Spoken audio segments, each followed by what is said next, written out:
যে সর্বজন গ্রহণযোগ্য আন্তর্জাতিক খ্যাতিসম্পন্ন নোবেল পুরস্কার বিজয়ী ডক্টর মোহাম্মদ ইউনূসকে প্রধান উপদেষ্টা করে অন্তর্বর্তীকালীন সরকার গঠন করা হবে এবং ডক্টর মোহাম্মদ ইউনূসের সাথেও আমাদের কথা হয়েছে। তিনি ছাত্র জনতার আহ্বানে বাংলাদেশকে রক্ষা করতে এই গুরু দায়িত্ব নিতে সম্মত হয়েছে।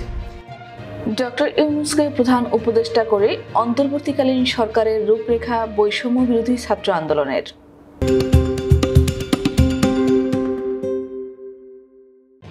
নোবেলজয়ী অধ্যাপক ডক্টর মোহাম্মদ ইউনূসকে প্রধান উপদেষ্টা করে অন্তর্বর্তীকালীন সরকার গঠনের রূপরেখা দিয়েছে বৈষম্য বিরোধী ছাত্র আন্দোলন। সোমবার দিবাগত রাত ভোর 4:15টার দিকে বৈষম্য বিরোধী ছাত্র আন্দোলনের অন্যতম সমন্বয়ক আসিফ মাহমুদের ফেসবুক প্রোফাইল থেকে দেওয়া একটি ভিডিও বার্তায় রূপরেখার কথা বলা হয়। ভিডিও বার্তায় সমন্বয়ক নাহিদ ইসলাম অন্তর্বর্তীকালীন সরকার প্রসঙ্গে তাদের দাবির কথা জানান। এ সময় আসিফ মাহমুদ ও আবু বাকের মজুমদার নাহিদের পাশে বসা ছিলেন। নাহিদ ইসলাম বলেন, আমরা অন্তর্বর্তীকালীন সরকারের রূপরেখা ঘোষণার জন্য 24 ঘন্টা সময় নিয়েছিলাম, কিন্তু এই জরুরি পরিস্থিতিতে আমরা এখনই সেই রূপরেখা ঘোষণা করছি।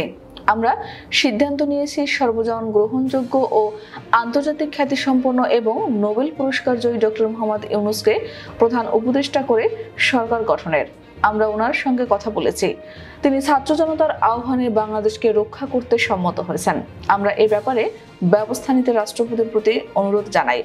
এছাড়া সরকার গঠনের পুরো রূপরেখা ও বাকিদের নাম আমরা সকালে ঘোষণা করব।